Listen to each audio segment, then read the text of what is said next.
شفاعة وهذا مطلبي يا نبي. السلام عليكم ورحمة الله وبركاته. الحمد لله الذي تفرد بالبر والدوام والحي القيوم ذو الجلال والإكرام ويدعو إلى دار النعم والسلام. أشهد أن لا إله إلا الله وحده لا شريك له وأشهد أن سيدنا محمدا عبده ورسوله. أما بعد فسبحانك لا علم لنا إلا ما علمتنا إنك أنت العليم الحكيم. ويا رب اشرح لي صدري ويسر لي أمري واحلل عقدة من لساني يفقهوا قولي. وقال تعالى في كتابه العزيز الكريم أعوذ بالله من الشيطان الرجيم يرفع الله الذين آمنوا منكم والذين أوتوا العلم درجات. وقال تعالى أيضا في آيات أخرى ولتكن منكم أمة يدعون إلى الخير ويأمرون بالمعروف وينهون عن المنكر. وقال نبينا محمد صلى الله عليه وسلم يا أبا ذر ولا تغدو وتعلم من العلم أمل به أو لم يعمل خير لك من أن تصلي ألف ركعة تطوعا. وقال أيضا من جلس عند العلم ساعتين أو أكل معه لقمتين أو سمع منه كلمتين أو مثل معه خطوتين أعطاه الله تعالى جنتي كل جنة مثل دنيا مرتين. وقال العلماء صرف العبد مهما عليه لما خلقت المسجد. Hadratil mukarramun, para alim, para ulama, bil khusus wa ta'ala segenap para tuan-tuan guru dan jamaah dan juga segenap para pengurus Masjid Jami'an Nur yang Allah hormati, yang al-fakir hormati, yang Allah muliakan, yang al-fakir muliakan. Seraya puji syukur kita panjatkan kehadirat Allah Subhanahu wa taala. Alhamdulillah, selepas salat subuh kita masih diberikan oleh Allah pertolongan dan juga dengan fadlan dan iradat Allah Subhanahu wa taala kita bisa meluangkan waktu untuk sama-sama duduk di majelis ini untuk sama-sama yang pertama mengadakan atau melaksanakan satu rangkaian kewajiban sebagai seorang muslim, yaitu bertolakul ilmi, dan yang kedua tentunya tali silaturahmi yang selalu kita sambungkan setiap waktu untuk sama-sama berkumpul mengharap rahmat dari Allah Subhanahu wa taala dengan berjalan ke masjid, menuju masjid tentunya untuk sholat berjamaah, dan juga sekaligus setiap minggu pagi kita selalu mengikuti kajian-kajian Islam yang tentunya mudah-mudahan akan menambah pembendaharaan ilmu atau pengetahuan tentang Islam, karena memang sudah merupakan perintah Allah dalam Al-Quran, ya ayyuhalladzina amanu udkhulu fi silmi kafah. Jadi diingatkan kita sebagai orang yang beriman bahwa masuklah kata Allah kepada syariat Islam itu secara kafah. Jadi melaksanakan syariat Islam itu bukan hanya dalam satu tempat, tapi dimanapun kita berpijak, syariat Islam tetap harus dibawa. Jadi jangan bahasanya ketika di masjid taatnya minta ampun, tapi ketika di luar masjid seolah-olah sudah tidak terikat lagi dengan agama. Contoh, kalau bapak-bapak sih pengajian bapak-bapak biasa-biasa saja, mau pengajian begini, mau pengajian di lapangan, mau pengajian Maulid Nabi, kostum tidak pernah berubah, ya, peci hitam, peci putih, koko, sarung, sendalnya enggak pernah pilih-pilih. Walaupun sendal yang dipakai dua sendal tapi beda pabrik, tidak masalah. Tapi kalau ibu-ibu, ya Allah ya Rabbana ya Karim, dan sampai kostum saja berganti-ganti, ya, di mana ada ibu-ibu hadir sendalnya 2 pabrik, yang satu warna hijau, yang satu warna merah, tidak ada. Ya, kalau kita sendal jepit coplok saja mesti dibawa ke masjid, tidak masalah. Ya, dan itu dipakai oleh mereka menutup aurat sedemikian rupa, tapi kadang-kadang ketika mereka mau ke mall atau ke pasar, ya kostumnya berubah. Ya, yang tadinya Islami bukan, sudah tidak Islami lagi. Nah, ini artinya menanamkan atau mengamalkan agama itu separuh-separuh. Ya, saat ini juga sudah mulai banyak sekali penyakit-penyakit di dunia ini, khususnya di Indonesia. Ya, hampir merata dari pelosok kota sampai pelosok desa. Manusia sudah mulai dihantui dengan penyakit lumpuh. Lumpuh bukan berarti tidak bisa berjalan. Ya, berjalannya cepat. Kalau mau ke pasar, mau ke mall, ya cepat. Tapi kalau mau ke masjid susah.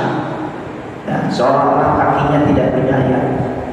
Padahal subhanallah sudah ditawarkan, sudah dijanjikan oleh baginda Rasul sallallahu alaihi wasallam, tidak ada langkah seorang laki-laki yang lebih dicintai oleh Allah dan Rasulnya kecuali langkah seorang laki-laki yang mendengar azan lalu dia pergi ke masjid untuk sholat berjamaah. Bayangkan, bahkan dalam hadis Tanbihul Hadis tadi kaum dikatakan langkah seorang laki-laki yang akan berjamaah ke masjid, satu langkahnya ditulis 10 kebaikan, dihapus 10 kejelekan, diangkat 10 derajat kemuliaan di sisi Allah Subhanahu wa ta'ala. Tapi kenapa beda ketika kita mau ke mall, kita mau ke pasar, kita mau jalan-jalan, semangatnya luar biasa. Tapi ketika ke masjid, tidak sedikit yang bertetanggaan dengan masjid, tapi tidak pernah sholat di masjid. Ya, mendengar suara azan seolah-olah angin lalu, lu gue nafsi, naudzubillah. Ya ma'ayyadillah, beruntunglah kita hari ini, insya Allah dengan duduk beserta para rekan, para sahabat dan juga para guru. Nah, jamaah sekalian, dikatakan oleh baginda Rasul, man jalasa indal alim, duduknya kau bersama orang berilmu, tentunya duduk sambil orang berilmu. Saat ini 2 jam. Au akan ma'buluk mataini, atau kalian ikut makan bersama mereka 2 suara. Au sami'a kalimataini, atau mendengar dari mereka nasihat 2 kalimat saja.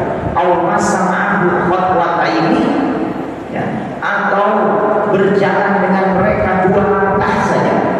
Allah Ta'ala jannata ini, maka Allah akan bangunkan dia di surga maka Allah akan bangunkan dia khutwah ini atau jannata ini, yaitu 2 surga. Kulla jannatin mislu dunya ma'atain, bahwa luasnya dunia itu 2 kali lipat luasnya alam dunia ini. Subhanallah. Ya, tapi tidak sedikit orang yang kurang tertarik duduk di majlis ini. Bahkan ketika sahabat Abi Dzar berkata, beliau mendengar dari Rasul sallallahu alaihi wasallam, ya Abu Dzar, wala abdu wa ta'allama baban minal ilmi, bila mana engkau selesai sholat subuh di pagi hari, lalu engkau duduk beserta para alim belajar ilmu, bahkan 1 bab minal ilmi, dari ilmu yang dibahas, umila bihi aw lam ya'mal, mau ngamalin kek, mau kagak kek, bahasanya ngikut ngaji doang, ngamalin belum tentu, apalagi ngamalin. Khairun laka min an tusalli alfa maratin khutbah sunnah, lebih baik daripada kalian sholat 1000 rakaat. Coba bayangkan, yang menjadi pertanyaannya, pernahkah kita sholat 1000 rakaat? Pernah nggak sholat 1000 rakaat? Jangankan sholat 1000 rakaat, sholat sunat tarawih 20 rakaat aja ngintip imam dulu. Imamnya cepat apa enggak ya? Imamnya kendor apa cepat ini? Ya, duduk di majelis taklim membahas 1 bab tentang ilmu lalu kita dengerin.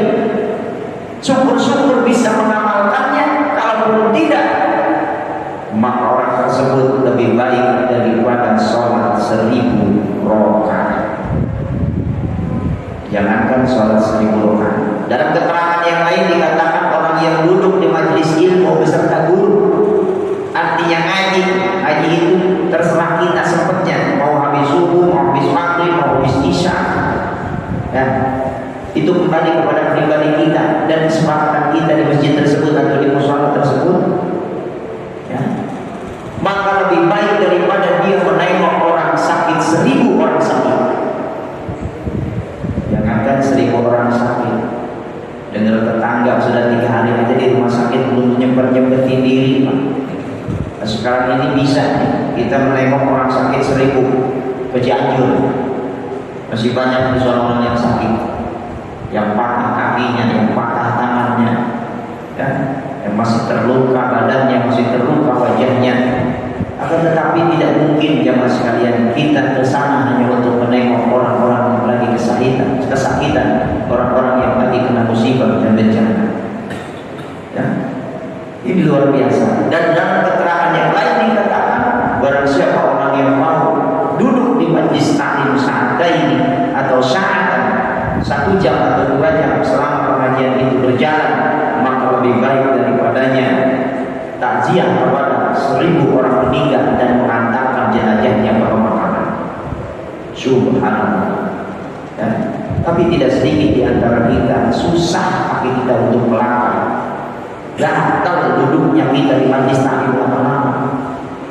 Yang kedua sudah hampir di seluruh Indonesia, bahkan mungkin di seluruh dunia, di kalangan umat Islam sekarang ini sudah mulai terserang penyakit mata berkesinambungan. Ya, bukan penyakit mata tidak melihat, buta, ya. Membuka WhatsApp, bikin status segala macam. Setiap hari tulisannya kecil-kecil. Dia baca pagi-pagi setelah sholat subuh 120 WhatsApp. Nah, lalu dia bikin konten status dan lain sebagainya, sempat.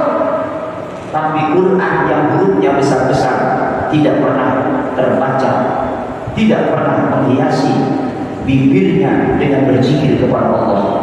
Sedangkan Rasulullah mengatakan, jangan pernah iri kepada siapapun urusan dunia, tapi ketika iri urusan akhirat diperbolehkan, maka irilah kalian kepada orang-orang yang lidahnya selalu basah dengan zikir. Dan yang kedua, irilah kalian kepada saudara sesama muslim, kepada orang kaya yang sibuk dirinya atau membelanjakan kekayaannya di jalan Allah Subhanahu wa ta'ala.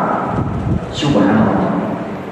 Jamaah yang dirahmati Allah Subhanahu wa ta'ala, kita lanjutkan kajian kita pada pagi hari ini, masih kitab Ta'lim Muta'lim,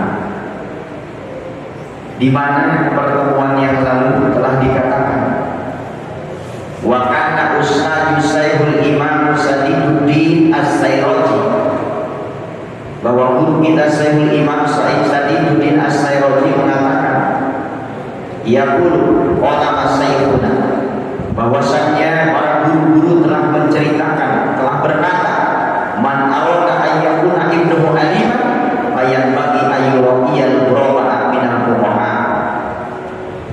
Bila mana seseorang yang menghendaki yaitu putra-putrinya menjadi seorang alim, hendaklah mereka memperhatikan para pengembala dari golongan ahli fikih. Artinya mereka harus memperhatikan guru-guru ngaji anak-anaknya. Ini berdasarkan pengalaman para masyayikh, para guru-guru, bahwa kebanyakan dari mereka yang anak-anaknya berhasil dalam thalabul ilmi adalah orang-orang yang memperhatikan ahli fuqaha, minal fuqaha. Dengan cara apa? Yang pertama, wa yukrimahu, dia memuliakan guru-guru anaknya. Wa yu'azzimahu, dia mengagungkan. Wa yu'tiyahum syai'an, dan dia mau berbagi dengan guru-gurunya dengan barang yang sedikit. Ya. Dengan barang yang sedikit artinya apa? Pasti ada perhatian secara penghormatan, secara pengagungan, secara materi. Wa in lam yakun ibnuhu aliman yakunu hafidhuhu aliman. Jaminannya Bila mana anaknya tidak jadi anak soleh, maka nanti cucunya akan menjadi anak yang soleh, anak yang mempunyai ilmu yang bermanfaat dan berkah. Itulah apa yang dijelaskan dalam kitab Ta'lim tentang bagaimana kalau kita nyantrenin anak, biasanya nyampe ke pesantren, dititipin bayaran, selesai. Ya, seolah-olah sudah percaya 100% bahwa kiai akan menjadikan anak kita menjadi ahli ilmi, ahli khair, ahli takwa. Tidak, saudara. Justru kita ke rumah, pulang, sering-sering bangun malam, minimal bacain surat Al-Fatihah 1 kali saja setiap pada sholat, khusus buat anak yang di pesantren. Ini kalau anak sudah kagak betah di pesantren, kabur mulu, baru jadi ustaz. Ustaz, gimana anak saya kabur mulu pesantren? Ini kayaknya gak jauh sama bapaknya nih. Ya, penyakitnya dulu kayak begitu. Ya udah, kata Ustaz nih, bacain doa Allahumma tadi mahbuban bi qulubil mu'minin, khususan ananda siapa bin siapa mahbatan ila pesantren yang ditinggalinya bi rahmatika ya arhamar rahimin. Doa itu, pakai doa itu.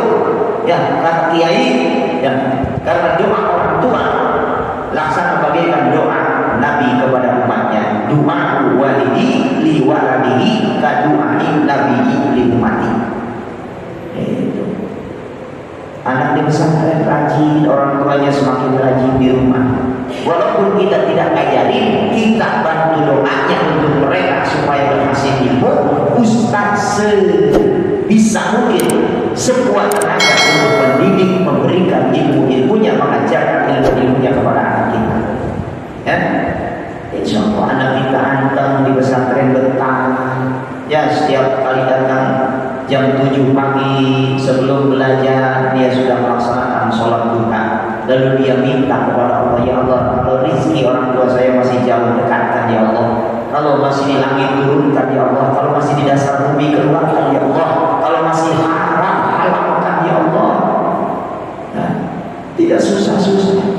Walaupun kelihatannya orang ini sederhana, tapi ketika anaknya butuh dan butuh uang, maka selalu ada jalan, diberikan jalan oleh Allah Subhanahu wa taala. Wa ma yatawakkal 'ala Allah fahuwa hasbuh. Barang siapa yang tawakal kepada Allah, Allah yang akan mencukupinya.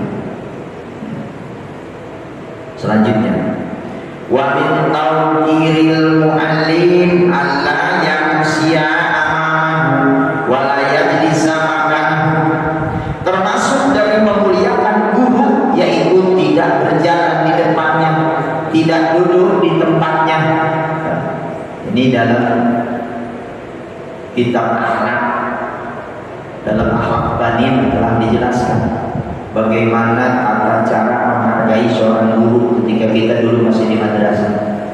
Ya, di sini juga ada walayat tadian kalama indah ila biizni, termasuk tidak mendahului dalam bertutur kata di sisi terkecuali atas izin guru. Wala yuksiron kalama indahu, dan tidak banyak dalam bertutur kata di hadapan guru. Wala yas'atu syai'an inda malatihi wa yuraqiyal waqta, dan tidak menanyakan sesuatu ketika gurumu dalam keadaan jenuh, dan juga hendaknya menjaga waktu belajar. Biasanya setiap madrasah, setiap pesantren, setiap majlis itu ada aturannya. Kita ngaji selesai setelah selepas sholat subuh sampai jam 6. Ya, jam 6. Jadi setelah sholat subuh, mau guru sudah datang, mau guru belum datang, harusnya seorang murid datang duluan.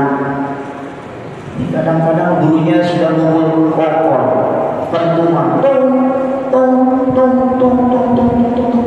Pesantren saya dulu begini. Bahkan kalau di Cilomok ya Mbak Uci sampai sekarang masih berlaku. Ustaz masing-masing rumahnya bukan punya bel. Kalau sekarang pakai bel, kocok tuh bel. Dan itu kokor. Kalau bel kan siapa saja bisa mencet. Ya, tapi kalau kokor karena pukulannya dipegang kiai, sudah barang tentu setiap kokor dipukul, oh itu berarti guru sudah ada di majlis. Makanya yang ketinggalan itu lari. Ya, yang sudah ada sambil menghafal menunggu guru datang. Segitu. Atau bagaimana sekarang kita kan santrinya udah santri tua, yang minimal tadi kita punya jadwal ngaji pada Isya. Ya, setelah sholat Isya ternyata guru belum datang, tungguin. Jangan lantas langsung umumin, kayaknya hari ini guru kita tidak datang, pengajian libur. Kepengen banget ya. Lagi kecil kita senang banget kalau dengar madrasah libur, ngaji libur, gurunya lagi jalok atau yang lainnya. Wala yuksirul kalam, selanjutnya wala yadukul baba bal yasbiru hatta yahruja. Tidak pula mengetuk pintu rumahnya, namun harus bersabar menunggu sampai sang guru keluar dari rumahnya. Nah, itu antaranya. Karena biasanya guru itu kalau seandainya ya tidak ada keterpaksaan karena dia yang bikin aturan, dia pula biasanya yang tidak mau melanggar, kecuali kalau keadaan darurat. Manusia itu kan hanya bisa berencana, tapi Allah yang menentukan. Guru juga manusia biasa yang tidak terlepas dari sifat manusiawi. Ya, palhasilu annu yatlubu ridhahu wa yajtanibu sukhtahu wa yantasilu amruhu bil ghairi masyiatillahi ta'ala. Kesimpulannya adalah bagi seorang pelajar, bagi seorang jamaah, hendaknya mencari ridho sang guru dan menjauhi murkanya sang guru, serta menjalankan semua perintah-perintah guru selain perintah itu adalah maksiat. Kalau perintah itu maksiat, sekalipun guru, sekalipun orang tua tidak wajib diikutinya. Wala ta'atul lil makhluk bi maksiatil khaliq, karena tidaklah ada kebutuhan terhadap seorang makhluk untuk mendurhakai sang pencipta. Ya. Walaupun perintah orang tua, tapi kalau maksiat, ya tetap itu orang tua sekalipun. Ya. Apalagi ini cuma atasan. Ya.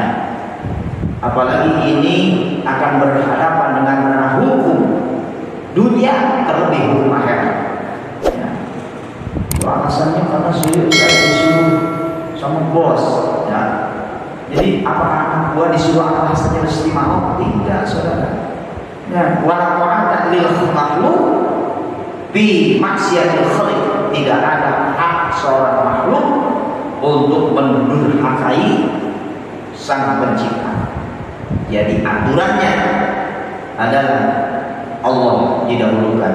Wa min tawqirihi tawqiru awladihi wa man ta'alluqu bihi. Termasuk dari menghormati guru pula adalah menghormati putra putri atau keluarga guru. Dan semua orang-orang yang ada hubungannya dengan sang guru. Wa kana ustadz Syekhul Islam Burhanuddin Shahibul Hidayah yuhki anna wahidatin minal kibar a'immati Bukhara kana yajlisu majlisal dars wa kana yaqumu bi khilal darsi ahyana. Jadi guru kita Syekhul Islam Syekh Burhanuddin Shahibul Hidayah pernah bercerita bahwa ada seorang imam besar di Bukhara. Pada saat beliau berada di tengah-tengah majlis sedang belajar, dan beliau berdiri dan di tengah-tengah pengajian itu secara berulang-ulang. Ya. Sehingga orang-orang yang ada di tengah majlis tadi, di dalam majlis tadi agak risih. Ya. Karena ada perbuatan aneh dari seorang syekh ini. Kenapa ini saya kok nggak mau diam ya? Orang duduk semua. Dia berdiri, dan duduk lagi, berdiri, duduk lagi. Ya. Wa as'alu an huwa yaqulu inna ibnu usnadi yal'abu ma'asiba sibyani bi sikati fa idza ra'aituhu aqumu lahu ta'ziman li ustadi. Dan mereka pun iman besar daripada Bukhara itu menanyai, kemudian dijawab, sesungguhnya putra dari guru saya sedang bermain dengan teman-temannya di jalanan.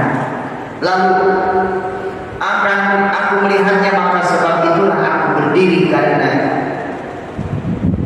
karenanya sebagai wujud penghormatanku terhadap guruku.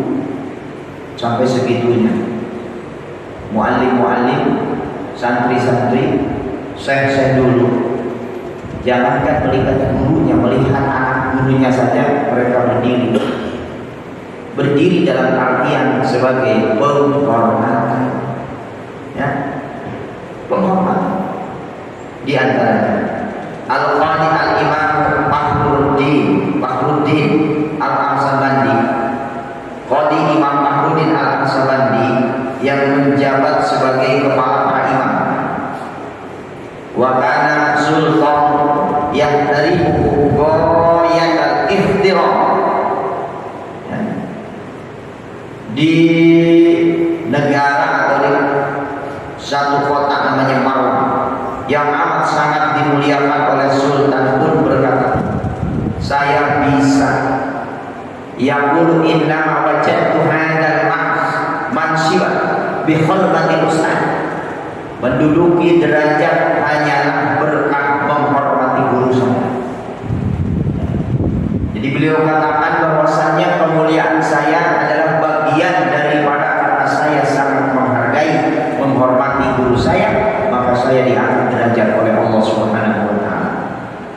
Ini guru yang murid yang sopan terhadap gurunya, yang tahu tata tertib, tata cara bagaimana berkhidmat berserta atau kepada guru. Fa inni kuntu akhdubus ustadi Al-Khatib Al-Imam Abu Bakar Yazid Dawusya wa kuntu akhdamu wa akbahu ta'amahu wa minhu. Khadim atau pelayan untuk guru.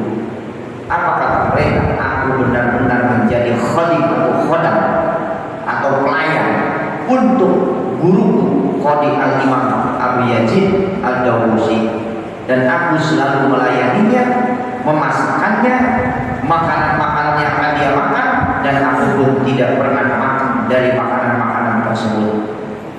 Ya. Kalau kita mungkin kalau jadi tukang masaknya kiai, nyicipinnya pasti. Nah, kurang ini, dan pasti ketika mencicipi nggak pernah izin sama guru, boleh nggak dicicipi. Nah, itu karena dulu saya lagi di pesantren, kalau ini kebunnya guru, apa-apa itu milik saya. Perasaan seperti itu, punya guru, punya murid, seperti itu, ya. Itu makanya guru sering ingat, nah, kalau kebun akan, kebun kiai, boleh kau anggap kebun kamu sendiri. Takutnya engkau kebablasan, nanti kebun orang juga merasa kebun sendiri. Ya, saya punya pohon rambutan 2 pohon di depan rumah. Buahnya tidak terlalu lebat sekarang. Ya, matangnya separuh-separuh. Hari ini lihat udah ada yang kuning-kuning, besok hijau lagi. Nah, besok ada yang kuning-kuning lagi, lihat besok hijau lagi. Kata saya, kemana ini yang kuning? Ternyata anak santri perempuan sambil nyapu pakai sapu dikebukin. Ya Allah, kata saya, subhanallah. Ya, kalau kita, ya daripada kita beli di pasar, dan biarinlah. Yang penting dimakan. Itu. Kalau banyak biasanya diingetin, nah jangan suka makan duluan. Nanti biar makannya bareng, biar semuanya pada ikut makan. Kemarin ada panen separuhnya, ya, dari mulai guru ngajinya, terus ibu-ibu yang nganter sekolah di depan rumah kakak, ya, sampai semua santri-santri dibagi 2 biji, jangan lebih dari 2 biji. Kalau lebih dari 2 biji kayaknya nggak cukup. Nah, subhanallah, ada ibu-ibu, Pak, boleh nggak saya beli? Nggak boleh. Ini bukan untuk dijual, ini buat dihadiahkan. Nah, ibu saya kasih 3 biji, tapi jangan minta lagi, karena udah nggak ada lagi. Subhanallah, sampai segitunya. Waqad zaratu talamizuhu ghairu syai'il imam al-Qadi Abi Bakrin Az-Zarraji. Semua muridnya menziarahi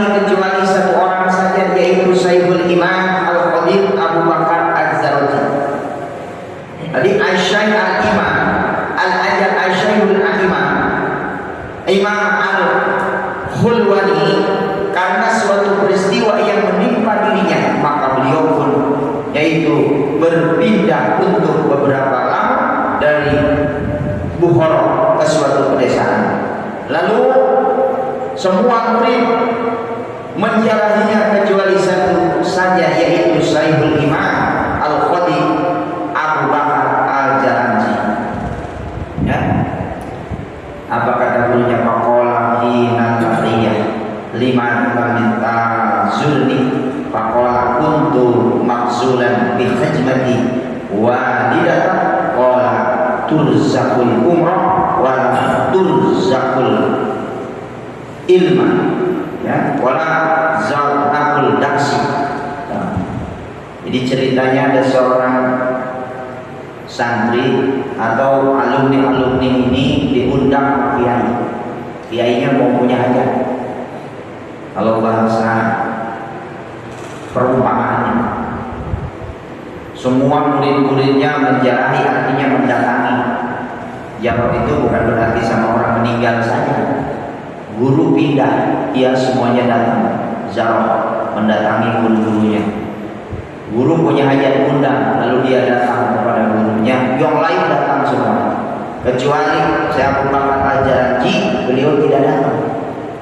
Kemudian beliau menanyai ketika bertemu dengan muridnya tadi, kenapa kau tidak datang menjenguk aku? Kenapa kau tidak datang saat aku undang ketika aku hajat? Jawabannya apa?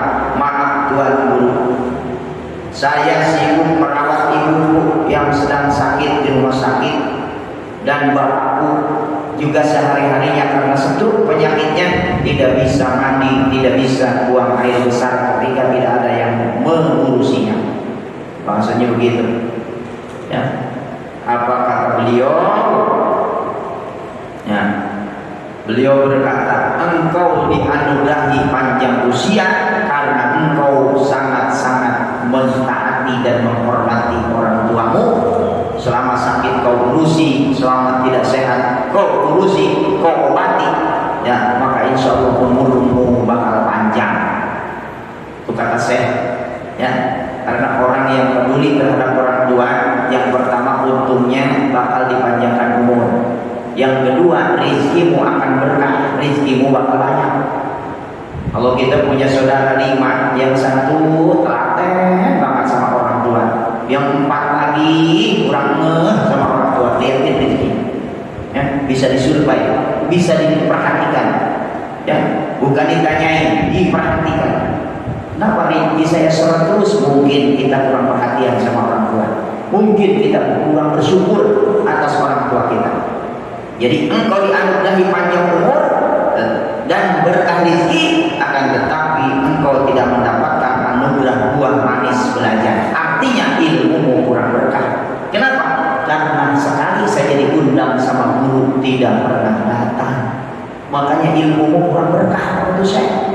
Ya, jadi kalau kita pengen sempurna sama orang tua kita baik dari orang tua binasa, artinya orang tua yang menyebabkan kita lahir ke muka bumi ini, ibu bapak kita, yang kedua mertua kita, ya, mertua kita, karena mertua itu sama orang tua kita dan nilainya juga sama, doanya nilainya sama, durhakanya kalau mendurhakai sama. Dijelaskan dalam syariat Islam, seorang laki-laki yang menikahi anak seorang atau anaknya seorang perempuan atau satu pasang perempuan, berarti mertua kita, maka termasuk tidak batal wudu ketika bersentuhan dengannya. Maksudnya kita dengan mertua perempuan kita bersentuhan dalam keadaan berwudu tetap tidak batal karena itu adalah orang tua. Artinya kan posisinya sama, dan orang tua itu tidak pernah ada mantan, termasuk mertua. Walaupun kita sudah cerai dengan istri kita, tidak ada kalimat mantan mertua, masih berlaku sebagai mertua, sebagai orang tua kita. Wa kana kadzalika fa innahu kana yaskunu fi aksari awqatihi bil qura wa lam yantajib lahu darsu. Lalu kenyataannya seperti itu. Beliau Az-Zalanji tinggal di sebuah desa dalam kurun waktu yang cukup lama dan belajarnya menjadi pesantren itu biasanya ada santri mukinin, ada santri kalong. Nah, santri kalong itu yang ngajinya ngikut malam doang sama kiai. Kalau siang di rumahnya, malam baru nginep di pesantren. Ya, itu namanya santri kalong. Kalau bahasa orang Jawa Barat, santri kalong.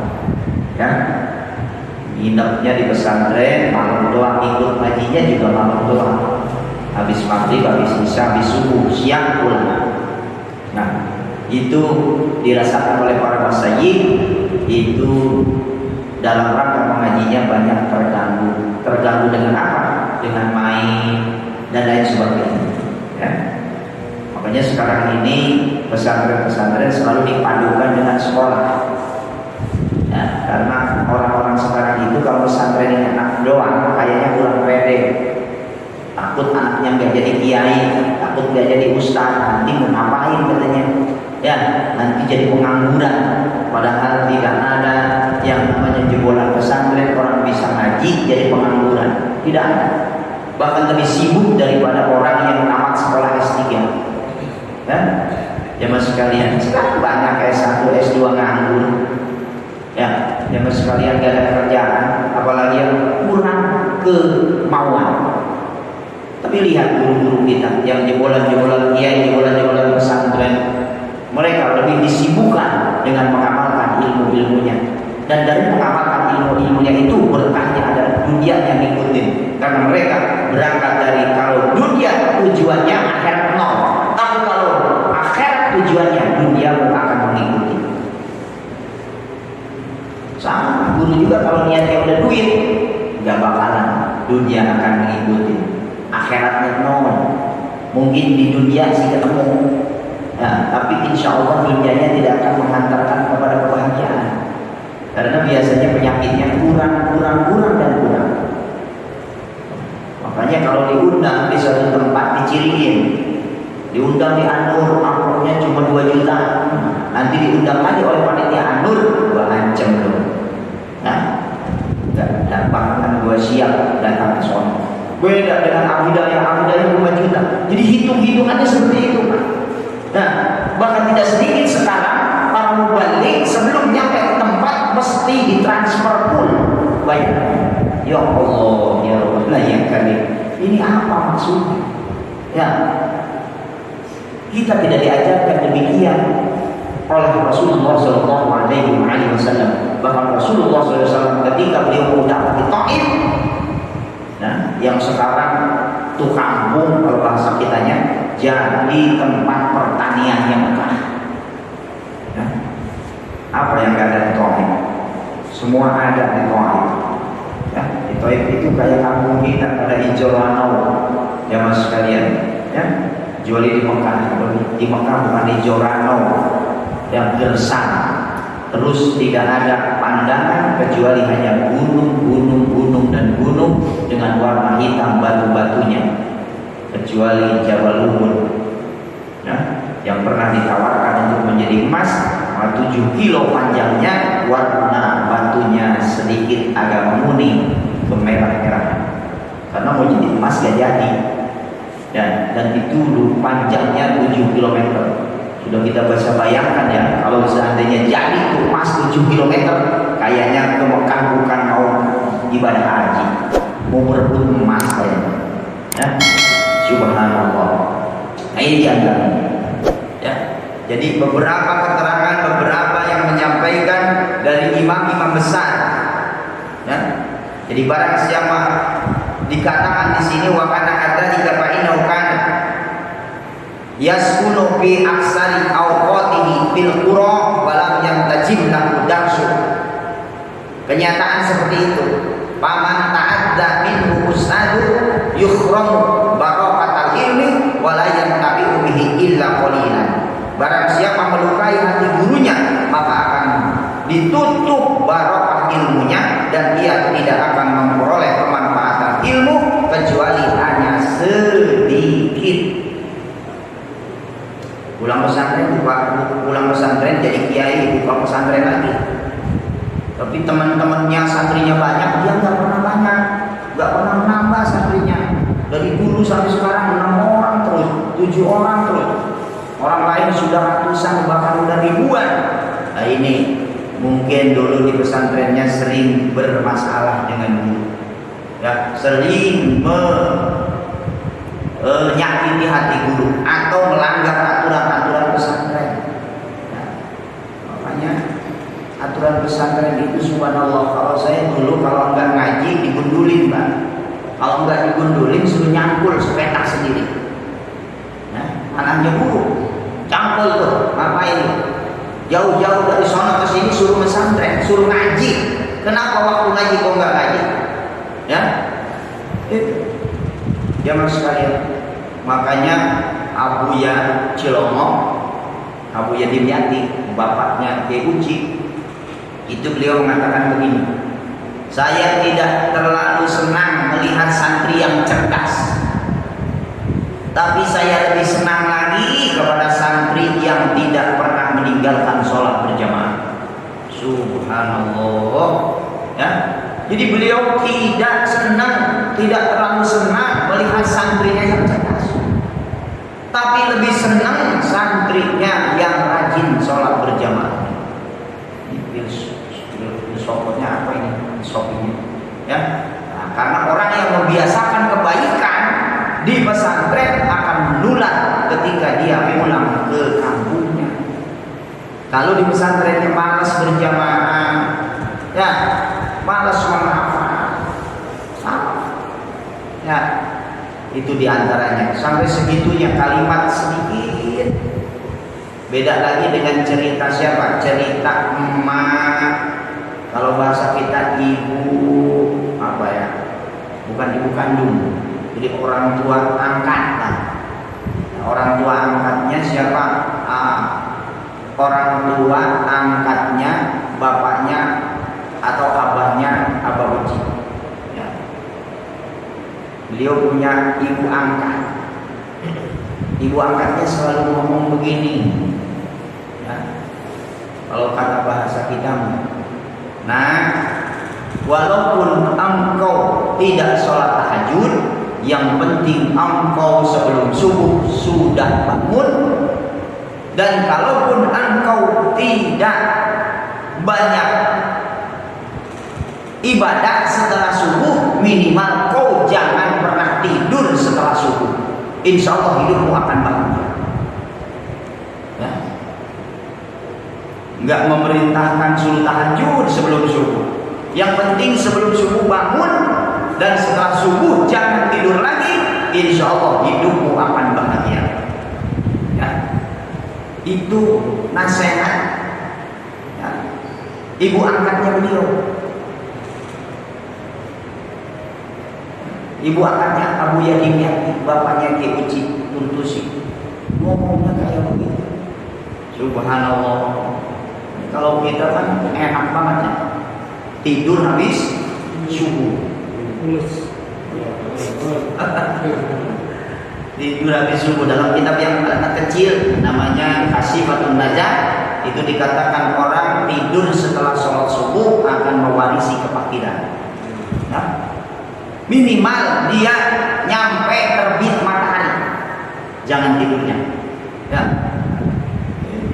jamaah sekalian, ini sering saya lakukan karena saya sering keluar malam, apalagi kemarin bulan Maulid. Maulid 2 bulan. Sering begadang, pulang jam 1, pulang jam setengah 2, nyampe rumah habis ngisi Maulid Nabi, ya, jamaah sekalian. Nah, itu biasanya habis sholat subuh saya enggak membiasakan diri tidur sebelum pulang dari pasar. Untung saya punya kegiatan, kalau pagi-pagi belanja.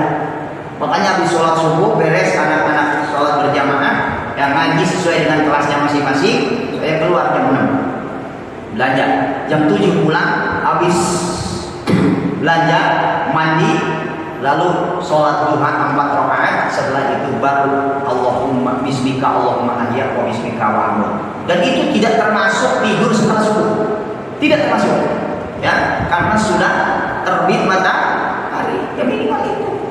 Ya, subhanallah, ini nasihat kayaknya enteng banget, tapi perlu kita apakuri. Ada apa sebelum subuh? ada apa sesudah subuh? Berarti ada keberkahan yang kita tidak tahu. Apa keberkahan yang Allah berikan setelah sholat subuh dan sebelum sholat subuh? Ya. Jadi kita kan kalau musim sekarang nih, lagi musim Piala Dunia, ini rata-rata sampai alarm dibunyiin jam 2 Inggris sama Prancis main. Apa tuh tadi? Ya, jam 2 orang tahajud kita nyetel TV sampai jam 4. Ya Allah, apalagi kemarin tuh Belanda sama tahu di Jawa saya bilang Belanda Argentina gitu kan, itu sampai jam 5 kan. Ya Allah, pertambahan waktu tidak ada yang kalah, akhirnya tos-tosan. Kok Ustaz tahu? Ya saya juga punya TV. Ya, mas sekalian, kebetulan habis sholat subuh mau nyetel Mama Dede, dia kepencet SCP. Akhirnya Mama Dedenya kalah. Kata saya kok belum selesai nih main bola jam segini. Akhirnya tahu tuh Argentina yang menang. Ya namanya laki-laki jujur aja kalau kita senang kan bola. Ya. Kalau saya yang paling gak senang itu ketinju.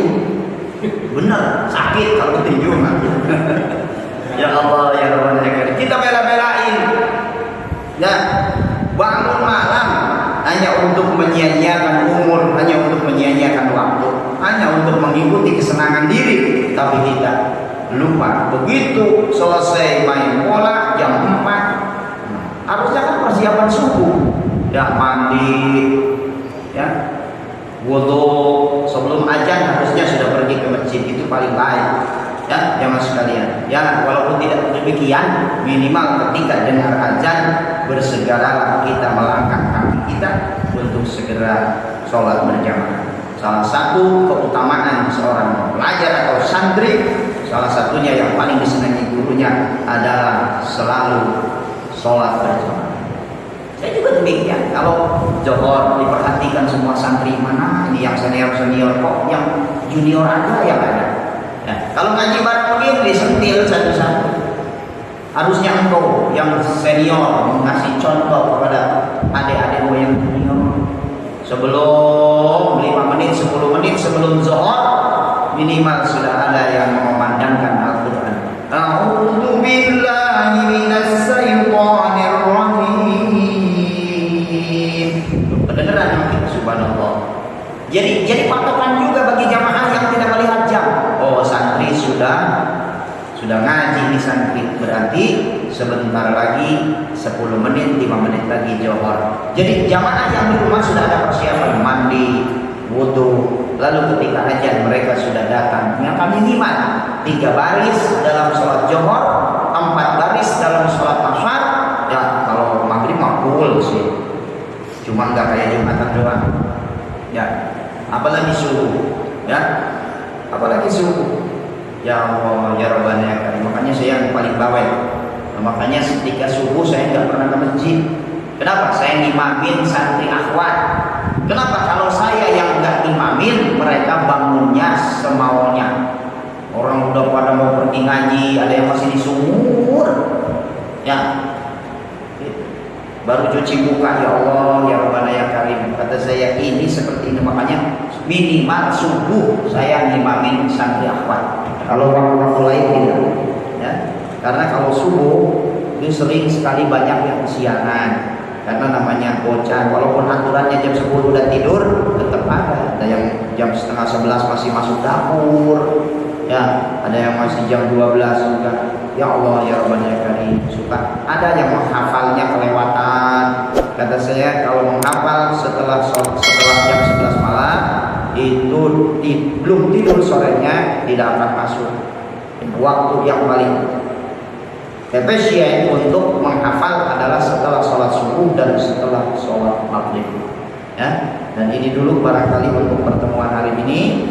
Yang mudah-mudahan nanti pertemuan berikutnya, dan saya juga mohon maaf kepada ketua DKM dan senat jamaah di bulan kemarin. Al-Fakir sebetulnya sudah siap-siap untuk mengisi karena di malam tersebut mengisi 2 tempat. Jadi pas habis sholat subuh suaranya nggak ada. pas udah imamin aja anak-anak sampai kurang kedengeran ya. Jadi dengan kondisi seperti itu tentunya Al-Fakir tidak bisa memaksakan. Jemaah sekalian, jadi permohonan maaf apabila bulan kemarin saya tidak bisa mengisi, dan doakan saja mudah-mudahan selalu diberikan sehat panjang umur, terutama istiqomah dalam menyampaikan dakwah Islam yang baik di masyarakat umum maupun di masjid-masjid tertentu, terlebih-lebih mengurusi santri-santrian yang bernaung di pondok pesantren yatim piatu dan duafa al-muttaqin. Apalagi sekarang ini kondisinya sedang membangun, yang tentunya Al-Fakir pun selalu disibukkan dengan mencari dana besar kembali. Bukan berarti proposal kemana-mana, tidak. Al-Fakir bikin pesantren tidak pernah bikin proposal ya, karena sudah dilarang sama guru Al-Fakir, jangan bikin proposal, bikin saja proposalnya sama Allah. Yang penting komitmen, kami teman-teman, gitu aja. Jadi saya lebih baik ngomong di depan jamaah ketimbang saya harus datang ke orang kaya bawa map ya, yang isinya permohonan dana dan lain sebagainya. Dan alhamdulillah ya, kemarin Al-Fakir malam minggu kemarin ngaji di masjid RT 12, dan ternyata ketika Al-Fakir sampaikan, ya sudah seperti apa Ustaz bangunannya, kata saya lagi butuh keramik Pak Haji. Berapa keramik butuhnya? Gak banyak sih, cuma 260 meter. Ternyata beliau punya job di Malaysia karena beliau usahanya ekspor impor pakaian. Dan setelah pulang dari sono, alhamdulillah kemarin telepon, Yai besok saya mau kirim katanya tuh keramik yang 260 meter, dan alhamdulillah kemarin sudah turun. Nah, jadi kalau kita bawa proposal, apalagi ke birokrasi, ini sulitnya minta ampun. Kadang-kadang dapat 70 juta, nanti balik laginya 20 juta. Nah, dan kita harus bikin laporan sebesar 70 juta. Sedangkan kita dapat menerima duit hanya 50 juta, yang 20 juta lagi dimakan juri. Tetap kita kan harus bohong. Laporan ke sono berarti kita masuk ke lingkaran setan. Ya, makanya kata guru saya jangan usah. Ya. Biasanya kalau pembangunannya seperti prosesnya seperti itu, santri nggak pada betah atau santri ilmunya kurang berkah dan manfaat. Saya lebih takut daripada itu, apa yang guru saya katakan, daripada saya harus mempermudah mencari dana. Dan sebetulnya saya sudah punya nama sebetulnya di Bekasi, khususnya di Pemda, di mana kalau kita mau pasti didahulukan. Ya, kita juga punya Ketua Dewan Kabupaten Bekasi, Ciantra, Dewan Kabupaten Bekasi, Bapak Sinanda, Ciantra juga. Sebetulnya kalau aksesnya sih cepat, cuma karena guru yang melarang, makanya Al-Fakir tidak berani. Udahlah, Bismillah aja. Ya, ternyata alhamdulillah jemaah sekalian sekarang masih berjalan sekitar sudah 10 bulan lebih ya.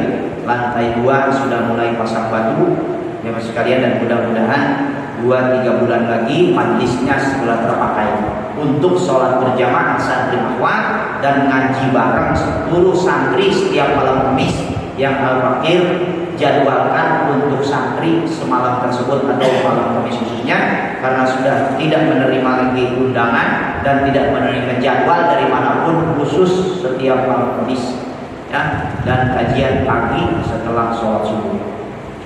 Demikian kita tutup dengan doa. Mudah-mudahan apa yang kita lakukan saat ini, apa yang kita ucapkan, apa yang kita lakukan sesuai dengan apa yang difirmankan oleh Allah, ma yanfizu min qaulin illa ladai raqibun atidun.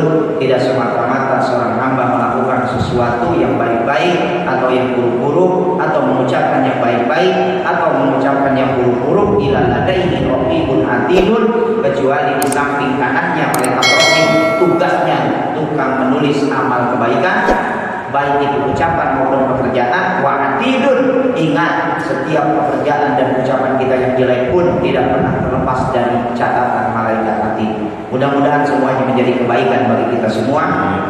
Allahumma shalli wa sallim wa barik ala sayyidina وحبيبنا وشفيعنا ومولانا محمد وسلم ورضي الله تبارك وتعالى عن صحابة رسول الله أجمعين. الحمد لله رب العالمين حمدا شاكرين حمدا نائمين حمدا يعافي نعمه ويكافي مجيدا يا ربنا لك الحمد كما ينبغي لوجهك الكريم والعظيم سلطانك. اللهم سلمنا وسلم ديننا وسلم إسلامنا وسلم توحيدنا وسلم معرفاتنا وسلم عقيدتنا عقيدة أهل السنة والجماعة. اللهم ارزقهم البركة يا الله بالرزق والعمر والعافية.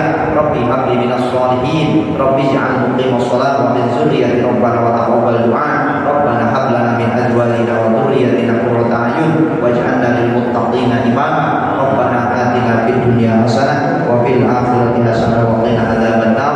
وصلى الله على سيدنا محمد وعلى آله وصحبه أجمعين. سبحان ربك رب العزة عما يصفون وسلام على المرسلين والحمد لله رب العالمين. والله الموفق إلى أقوام الطريق. السلام عليكم ورحمة الله وبركاته.